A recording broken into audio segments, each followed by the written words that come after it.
Well, hey guys, hey, what is up? What is going on out there today? It's Brent Abel here, webtennis.com, with another episode of 7 Around 7. Man, what a gorgeous morning here in the California desert. Rancho Mirage, the Mission Hills Country Club, looking out west toward the San Jacintos. I don't know, mid-90s today, I think. And it's going to be a glorious day here for sure. Hope you're having a great start to the day wherever you are, or maybe you're further along if you're on the East Coast. 7 a.m. out here on the West Coast.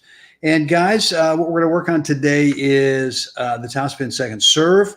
Kind of a little reminder of what we worked on actually back on January 27th, but I want to get back to it, add a little something to it, and then tell you where to go pick up the 12-point checklist that we built back then at the end of January this year, along with a video. And you can pick that up actually over at webtennis.com. If you're already a member at webtennis.com, just go ahead and log in, and you'll get access to that Topspin second serve section of the membership area. So look, guys, before we get into that, I just responded to an email. Classic question of, what do you think about the Tim Gallwey bounce hit technique? And the Tim Gallwey, if you're familiar with the inner game of tennis, which most players are, but Tim really promoted this thing called bounce hit, which was simply when the ball bounces on your side of the court, you say to yourself the word bounce, and right at contact, you say the word hit. And so for me, what that does is it gets me out of any kind of stroke technique manufacturing, right? Where it could be a forehand, could be a backhand, whatever it is. But there's too often, and look, I have to really kind of find ways to get out of manufacturing stroke technique, because having taught the game of tennis and analyzed it since, the early 70s, it's easy for me to kind of fall into manufacturing stroke technique. And look, we all know that if you do that, your instincts kind of get thrown out the window, right? So one thing about the bounce hit that I really like is that, for me anyway, it takes away those swing thoughts, how to hit this next forehand, how to hit this next backhand. Okay, we'll turn, prep, hands out here, whatever, spacing, contact, do this.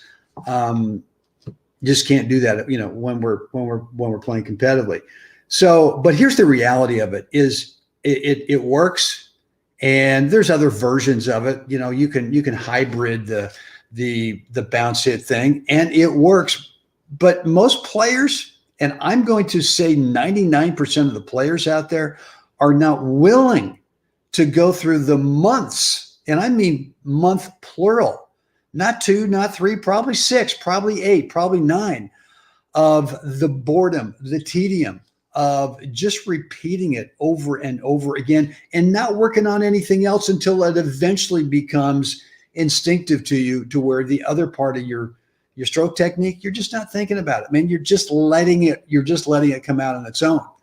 But there's probably 1% of the players out there that will do more than just kind of, all right, what a great tip.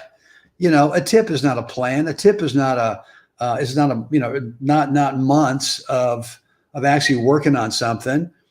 And so be a 1%er, be that player that's willing to come up with, someone tells you about the bounce hit, you try it, you like it, it works, and you go, but it only works if I spend the next few months actually working on it.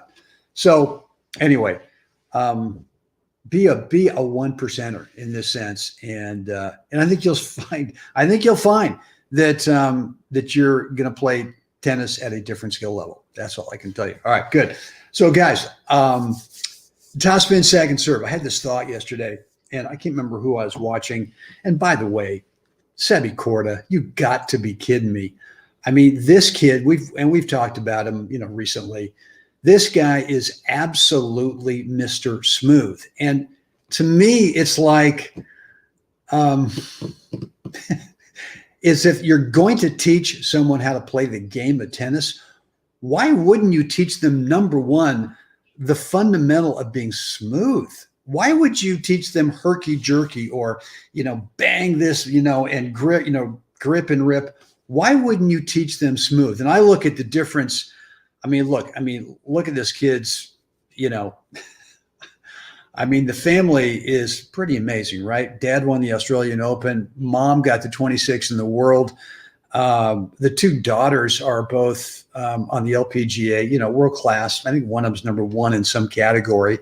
And then there's the baby boy, Sebi, who's just, who did he beat yesterday? God, man, I'm now forgetting who it was. Anyway, he's had a heck of a tournament so far in Miami. And look, the guy's the real deal.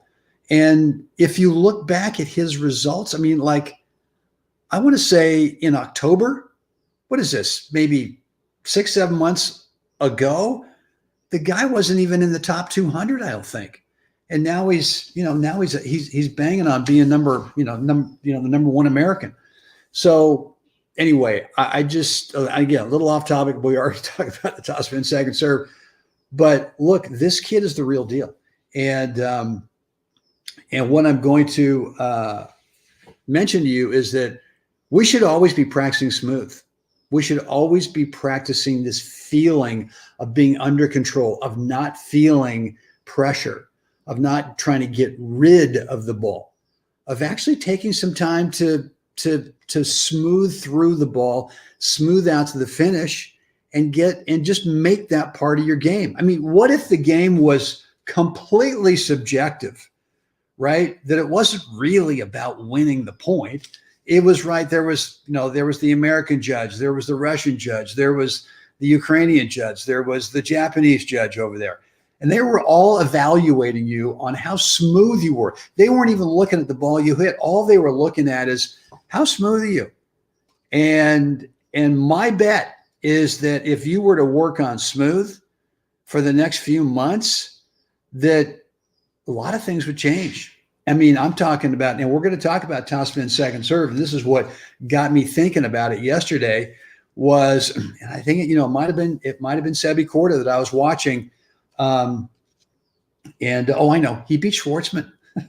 What Schwartzman? Diego's like 8 in the world or 9. I don't know. But this kid was what, somewhere in the 200s, the 300s, 6 months ago. And now he's beating the number 8 guy in the world. All right. I guess, and that's another topic that I might come up with tomorrow. And a tip is not a plan. No, a tip is just the very minuscule beginning, right? And if we believe what I'm really just all over the map this morning. I love it. If we really believe the commentators on Tennis Channel about Sebi Korda, they're deep into a 2-year plan for this kid. And this is coming from Jim Courier. And I'm assuming Jim has got a little insight, maybe a little inside info on the Sebi Korda plan. But he's talking about it's a 2-year plan, and he's going to play some of these. I don't know if he will anymore, but some of the satellite tournaments, some of the challengers, along with what he's doing now. But there's no pressure on him because they've already figured out a plan, a 2-year plan, and now it's not like I have to win tomorrow, right? I've got to win. I've got to win now if I'm going to be any good. I look at the difference between the dads, Korda and Tsitsipas, and all I can think is Stefano has got all this pressure on him to have to win now. You see him just getting so frustrated out there, and I just see the opposite coming from Korda. So anyway, way off topic. Someone reel me back in. So look, my thought yesterday was watching some of the matches was the second serve, and for us. Look, why don't we just work so much on our topspin second serve that it becomes so good, so confident with it, that then we get to take a little chance now and then on our first serve, knowing that, hey, if we don't make this first serve, well, we've got this really great topspin second serve that we can always depend on. And look, I mean, how many of you actually go out there and number one hit serves at least twice a week, right, on the practice court? And then how many of you out of that percentage actually spend most of the time working on your top or second serve? And I'm sure the answer is maybe 1%. I know I'll get some feedback from a few guys to say, oh, I work on my serve all the time. Okay, great. You're in the 1%, because I'm not going to hear from the other 99% that don't do it and that are constantly worrying about, God, I hope I make this first serve because I don't want to have to deal with a second serve. So look, I really believe that if you were to spend a lot of time on your top or second serve and really, really spend, just get crazy with it. Obviously, don't hit so many in a practice session that your shoulder, blows up on you. And make sure that when you are practicing your serve, that you're good and lathered up in terms of warmed up. But why not? Why not develop such a high quality topper second serve that on the first serve you knew that, you know what, I can go kind of big to the body this time. You know what? If I want to, I can maybe slide this thing out wide on the deuce court if you're a righty and open up the court. If I miss it, I'm okay. I've got a nice high bouncer, maybe even a kicker, topper second serve that's at worst case going to keep the point neutral. No fear of double faulting, no fear of just throwing it in and having it sit up for that opponent, singles and or doubles, to just unload on their return. So I don't get it. I really don't get why we don't. And look, I mean, I could hit more. I mean, I'm out there at least once a week, sometimes twice a week in the afternoons by myself with the bag of balls. I got the phone. I got the music high, cranked up as high as I can. No one else is out there. And I got my bag of balls, which has probably got 45 balls in it. And I will tell you, most of the time, what I'm trying to do is how high a quality spin can I create? Where do I need to put the toss to be able to get some natural racket speed so that I get power, but working on my body alignment at contact so that it naturally creates that high quality spin that I want. And look, I mean, could I do more on it? Probably, but I feel like I'm in the 1%, maybe the 1.5%, right? Anyway, I want to convince you to be that 1%, or to get into that group where you're out there hitting topspin second serves. Don't be working on your big, flat, hard first serve to the corners that, just doesn't have the same payout, because that when you step up to a match that you're going, man, well, I better get this first serve in, because I don't want to have to deal with the second serve. And you want just the opposite mindset, which is, I can take a little risk here on my first serve, not always, but from time to time, maybe just to show them something different, right? Sometimes in the first serve, I will show a target that I haven't shown the entire match, knowing that if I miss it, that's okay. But just to put that thought in my opponent's mind that maybe that might be coming. Try to keep them honest, right? So I don't get so predictable with first serves that they have an idea of what's coming. So look, here's what I've got for you. I've edited the video we did on January 27th about the 12-point topspin second serve checklist, right? I've whittled it down to just those 12 points, and also edited the PDF, the companion PDF with it.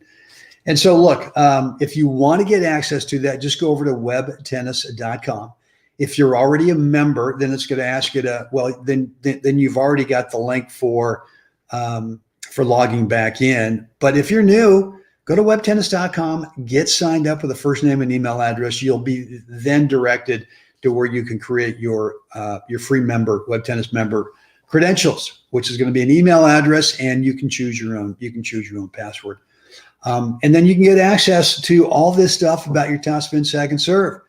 I really want you to get good at this. I really, really think that if you spend some time on on tinkering with it, right? And finding that Jeff Jack likes to call it the slot on the forehand or the slot on the backhand. Well, I feel the same thing in the serve. There's a certain finish position to my tossing motion in relation to where the toss is that when I get it, I just know it's going to be really good.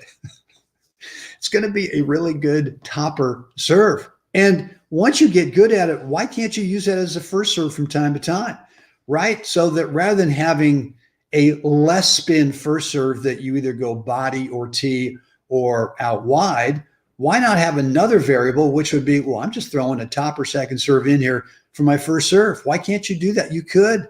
The more variation you have is good in terms of keeping that returner honest so that you don't become predictable. The only negative with having a lot of variation is you might be choosing the wrong tool for the wrong time. So you got to be smart. All right, guys. Well, look, hope this has helped, right? Again, webtennis.com is where you can get the 12-point serve checklist video and PDF. And look, as always, I want to hear from you. What's on your mind from today's, I've been all over the map. Sorry.